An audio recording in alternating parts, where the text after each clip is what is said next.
Assalamualaikum warahmatullahi wabarakatuh. Banyak sekali pertanyaan jamaah, Ustadz kasih kami channel untuk kajian anak-anak muda. Di antara anak muda berasal dari Aceh, luar biasa. Channelnya Maulizul Akbar Nak. Tonton, subscribe, like, share, komen. Assalamualaikum warahmatullahi wabarakatuh.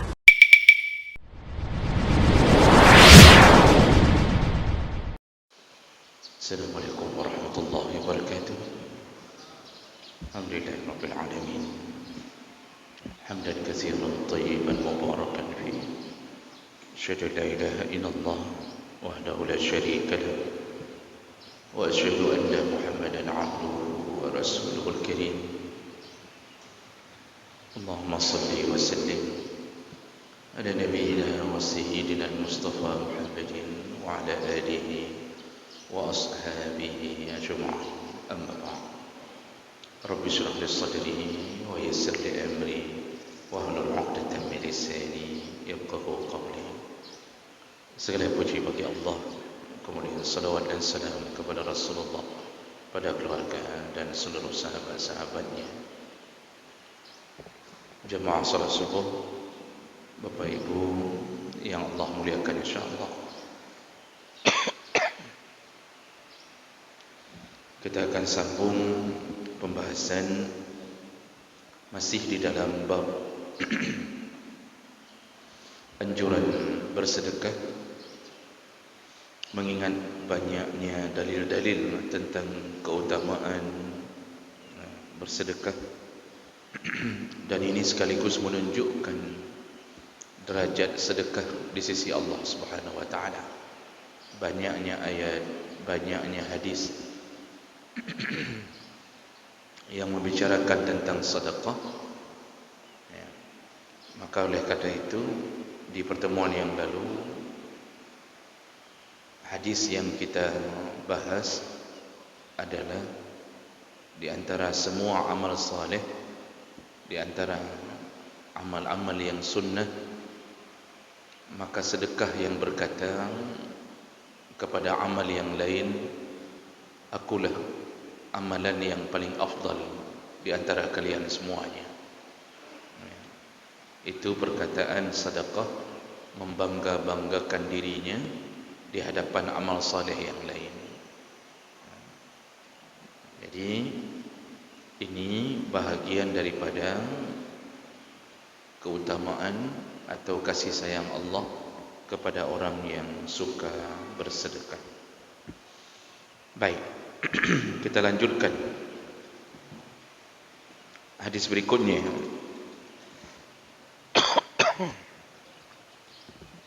An Abi Hurairah radhiyallahu anhu qala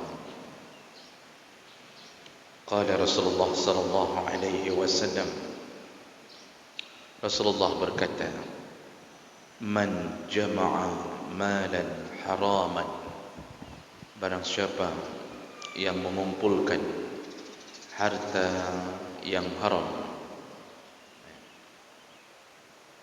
Maksud mengumpulkan harta haram, dia mencari rezeki dari harta haram, atau dia sering menggunakan atau memanfaatkan barang-barang yang haram. Dan ini disebut oleh Nabi 1400 tahun yang lalu. Salah satu daripada misi kenabian adalah mengajarkan orang atau mengajarkan umatnya agar tidak memakai atau tidak memakan dari hasil pekerjaan yang haram.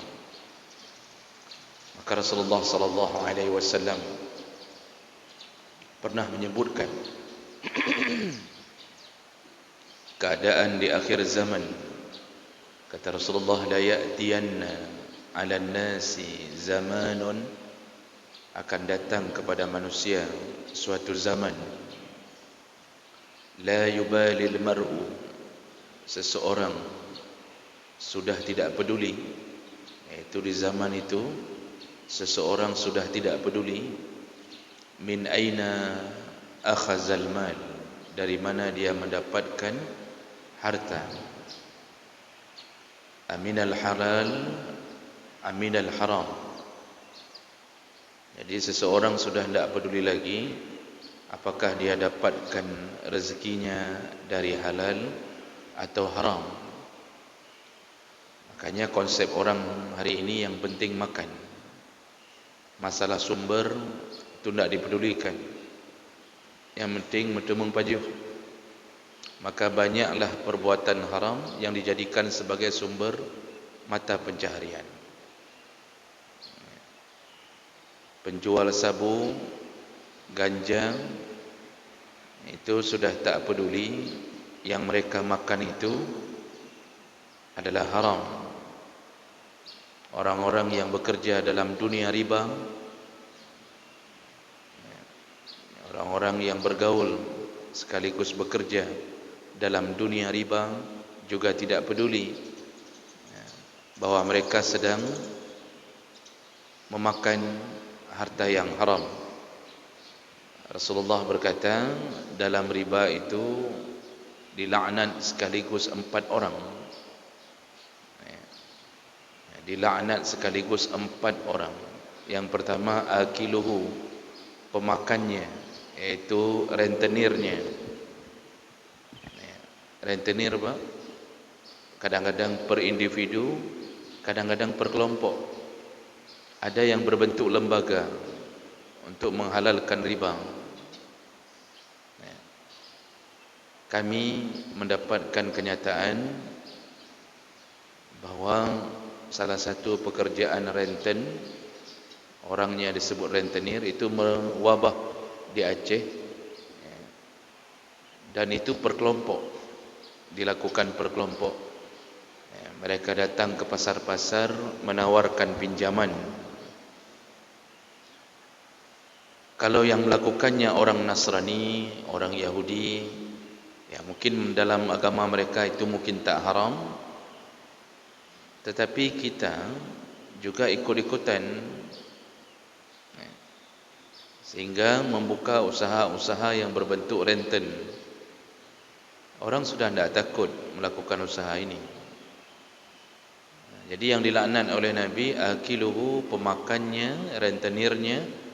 Lalu yang dilaknat yang kedua, muakiluhu, orang yang memberi makan rentenir itu.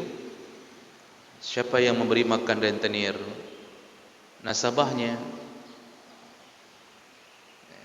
Nasabahnya itu satu golongan dengan rentenir itu. Dan yang ketiga, wasyahidihi, saksinya, yang mengajak-ngajak, memperkenalkan. Dan yang keempat, yang ketiga, wakatibuhu, penulisnya, yang bekerja di dalam lembaga itu, yang bekerja di dalam kelompok itu. Apa kerja dia? Memuluskan atau membuat supaya riba itu berhasil terjadi.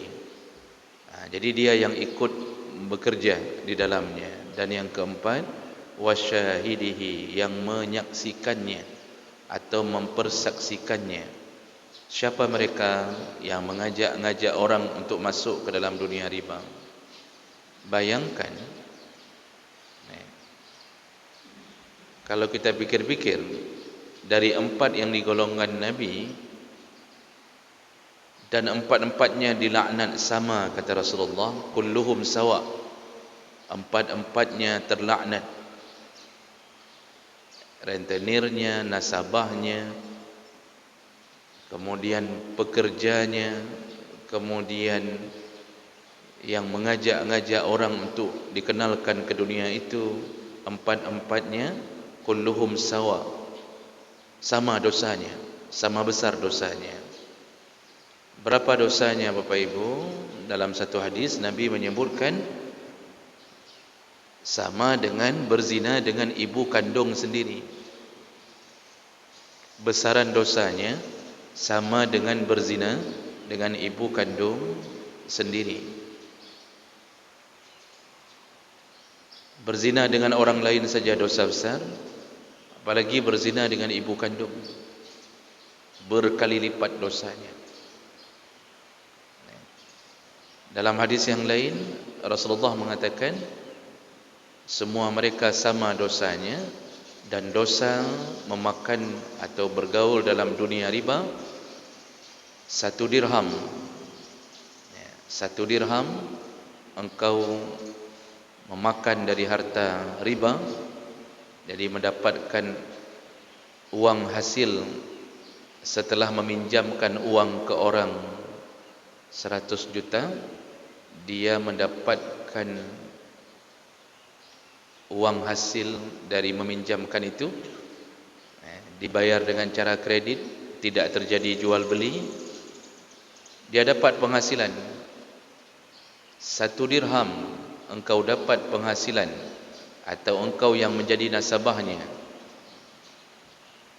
makan dengan cara riba, kata Rasulullah, dosanya asyaddu min sittah wa salasina zinyah, dosanya lebih besar daripada 36 kali berzina. Dosanya lebih besar daripada 36 kali berzina. Kita hari ini begitu menemukan orang berzina, kita permalukan, kita masukkan ke kolam, kita siram dengan air parit. Ada yang diarak satu kampung. Itu kalau kita temukan orang berzina. Tapi dengan rentenir yang dosanya lebih besar daripada 36 kali berzina, dan hampir setara dengan berzina dengan ibu kandung sendiri, pernah kita perlakukan begitu, Pak? Tidak pernah. Malah kita hormati, malah kita anggap sebagai penolong. Padahal menyo bahasa kedanyo, lebih palih urung pajuh riba daripada urung berzina. Itu kalau bahasa kita itu. Lebih palis, itu bahasa Indonesianya, lebih palis orang yang bergaul dalam dunia riba daripada orang berzina. Yang pukul orang berzina waktu digrebek para pemakan riba tu. Jadi waktu tangkap orang berzina, waktu kita tanya tukang pukul tu, nak pinjam bank bank, ada pinjam uang di bank konvensional, ada berapa kreditnya, oh begini, ada ambil motor dengan sistem pembayaran pihak ketiga, Adira atau kawan-kawannya, dengan sistem pinjaman dengan bayar kredit melebihi jumlah pinjaman, ada. Itu belum rentenir berjalan. Jadi ini yang kadang orang merasa aman, padahal dia di sisi Allah sedang dalam incaran neraka. Maka orang tidak peduli lagi, Pak. Orang tidak peduli lagi dari mana dapat harta, yang penting makan. Dan inilah keadaan kita hari ini. Masuk kerja menyogok, masuk kerja sogok. Padahal kerja dari hasil sogok, menzalimi orang, kemudian kalau dia memang tak layak mendapatkan pekerjaan itu, tapi dia kemudian bekerja, berhasil dapat kerja dari hasil menyogok, setiap gajinya keluar itu hasil sumbernya akar haram, maka gajinya pun ikut haram. Orang biasa aja, nanti ikut tes kerja, ikut tes. Nanti waktu tahap terakhir, kata panitia, ini bapak lulus, cuma tergantung nih berapa uang rokoknya nih, baru kita finalkan nih. Di panitia sama juga, pemakan haram juga. Jadi disuruh sogok, atau dia menawarkan, kalau bapak kasih sekian ya kita luluskanlah, kalau enggak ya terpaksalah milik orang lain nih. Akhirnya sogok, jual sawah, jual sapi, nyogok, dapat pekerjaan, pakai baju seragam, tempel foto di depan ruang tamu, bangganya minta ampun mamak dan ibunya dia kerja. Pekan hang tulis bacut, ini hasil sogok. Kenapa tidak tulis di bawah foto tu sedikit, foto pakai seragam tu, kenapa tidak tulis sedikit, ini anakku kerja hasil sogok? Apakah hang tulis? Kan begitu ceritanya. Maka orang tak peduli. Kasih tahu ke orang bangga sekali, alhamdulillah anakku lulus, alhamdulillah. Pun lulus dalam neraka. Itu lulus dalam neraka itu namanya. Jadi jemaah melakukan Allah, betul-betul seperti kata Nabi, akan datang suatu zaman yang orang tak peduli lagi mencari harta. Halal, haram, semua dicampur-campur, disikat semuanya.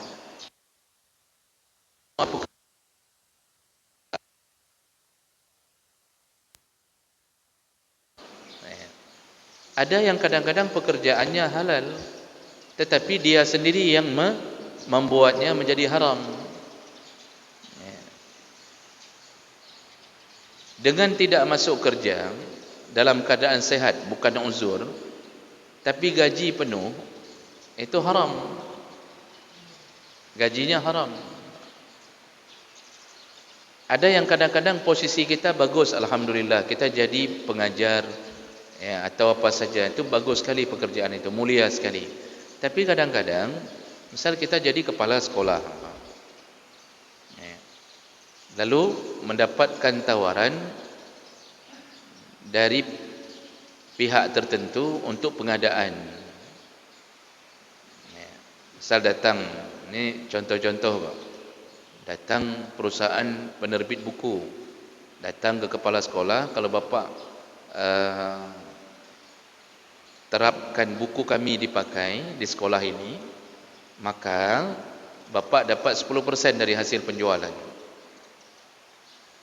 Akhirnya kepala sekolah maksa, ini tahun ni kita pakai buku ini, pokoknya penerbit ini kita sebutkan. Lalu kemudian dipakailah buku itu, laku sampai 600 eksemplar, karena muridnya mungkin mencapai 600, bahkan bisa lebih. Di pesantren-pesantren tertentu bisa 1000-an. Bayangkan kalau 1000 eksemplar buku, satu buku 100.000 kali 1000, berapa penghasilan dari perusahaan itu? Padum Pak, 100 kali 1000 padum 10 juta, mana 100 juta? Siapa guru matematik di sini? Pak Mul guru apa? Jadi kalau 100 juta penghasilan dari penjualan buku, berarti untuk kepala sekolah tadi janji 10%. Maka kepala sekolah dapat 10 juta. 10 juta punya siapa? Itu punya sekolah. Kalaupun mau diberi hadiah, itu punya sekolah, bukan punya kepala sekolah.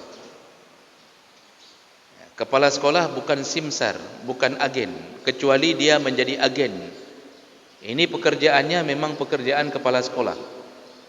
Kalau dia menjadi agen, itu hak agen makan keringatnya setelah memperkenalkan buku. Dia bawa buku orang, dia jual, hak agen halal. Tapi ini bukan hak agen, memang booth kepala sekolah kena agen, tapi dapat 10% dari perusahaan buku. Punya siapa yang 10 juta itu? Punya sekolah Pak. Seharusnya kepala sekolah tidak boleh ambil 1% pun. Seharusnya itu semuanya dikembalikan untuk membuat WC sekolah, membuat pagar sekolah, kembalikan ke manfaat sekolah, pasang kipas angin, ganti semuanya dengan 10% itu. Tapi hari ini apa yang terjadi?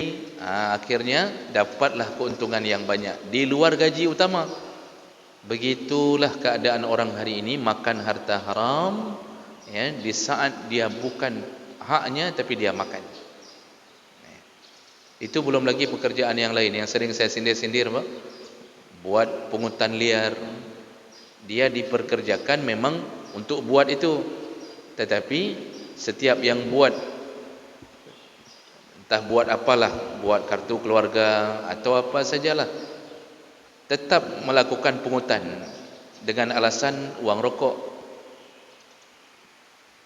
Orang rokok 20 ribu.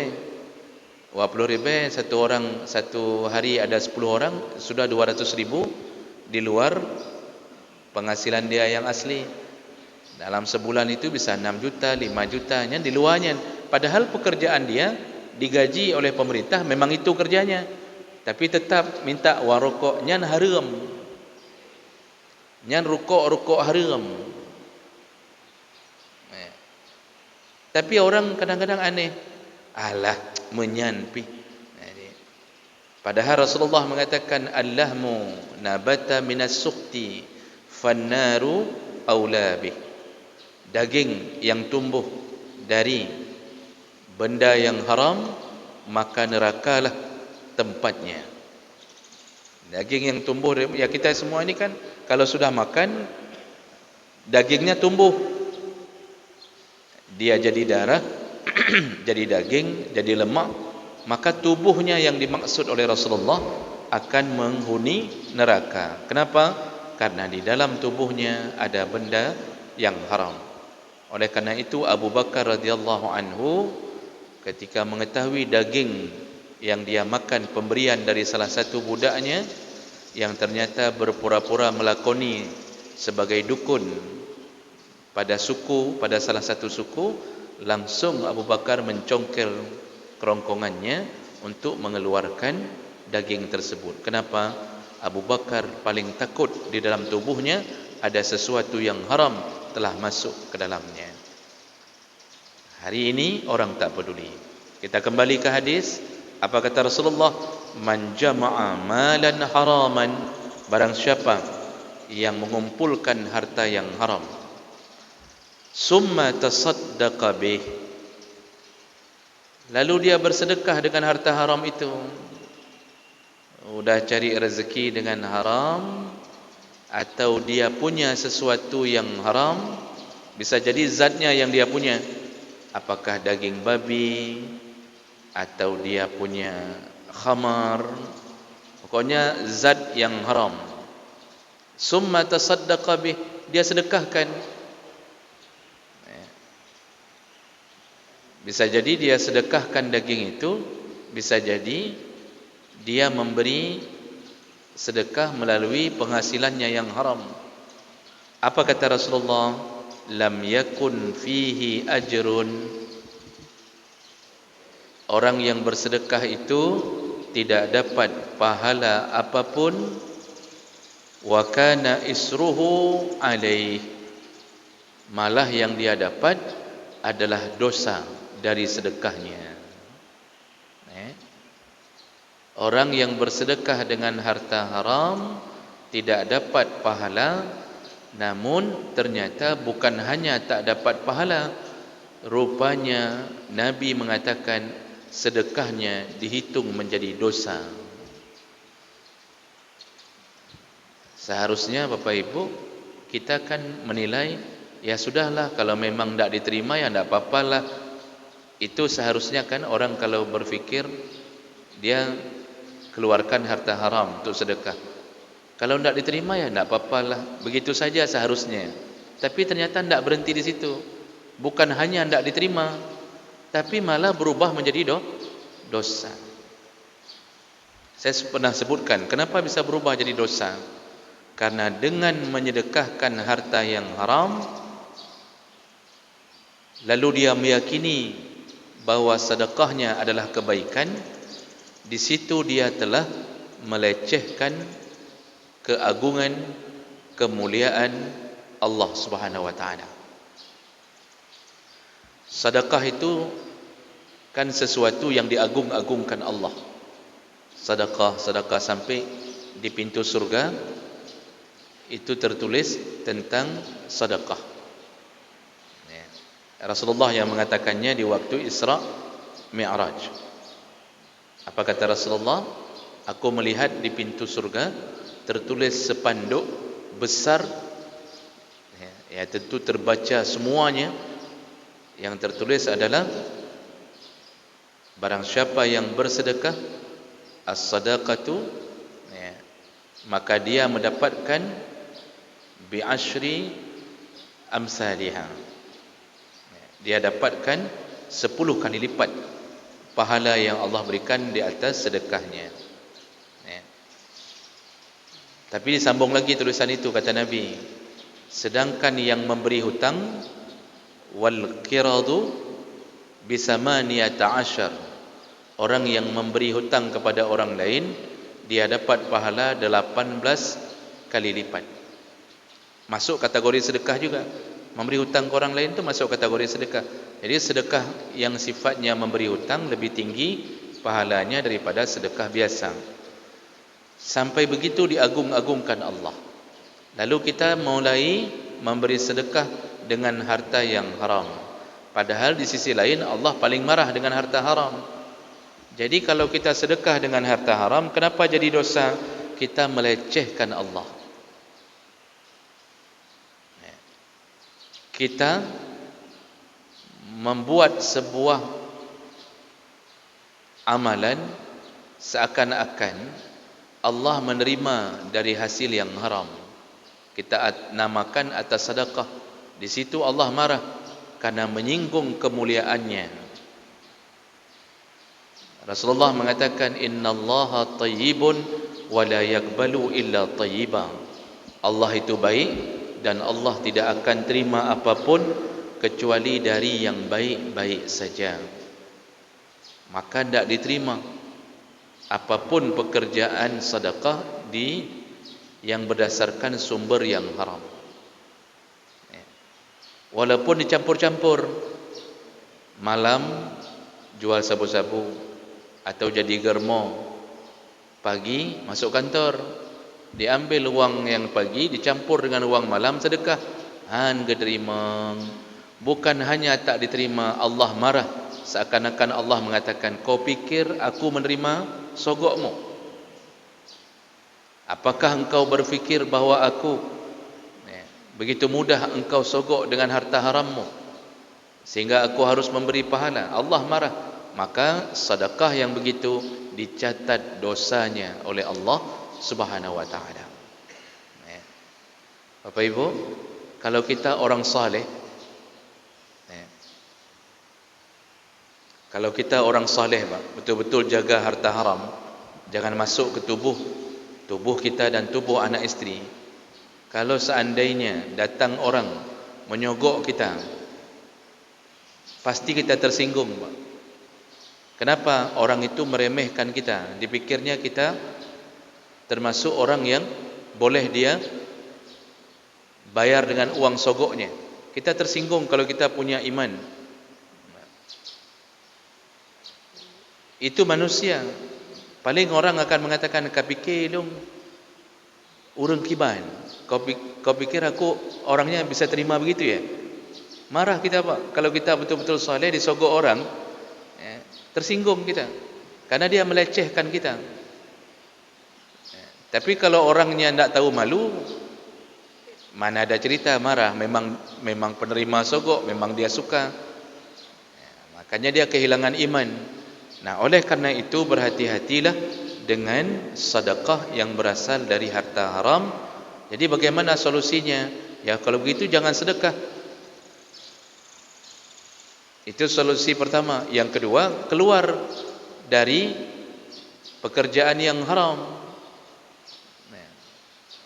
Itu solusi yang akan membuat kita selamat. Cari kerja di tempat halal. Jangan cari kerja yang syubhat, yang sifatnya ada percampuran antara halal dan haram. Ini kerja selalu mengatakan, InsyaAllah saya sedang berusaha untuk cari pekerjaan lain. Ke 25 tahun berusaha mencari pekerjaan lain, Pak. Sudah 25 tahun berusaha mencari pekerjaan lain. But engkau pajuh harum selama 25 tahun. Itu tidak ada cerita bahawa itu dimaafkan Allah. Nah, jadi jemaah melakukan Allah Subhanahu wa taala, ini nasihat Nabi untuk kita. Kalau sedekah berharga di sisi Allah selama bukan berasal dari harta yang haram. Mudah-mudahan nasihat singkat dari Nabi bisa menghujam di hati kita, bisa memperbaiki rasa takut kita kepada Allah Subhanahu wa taala.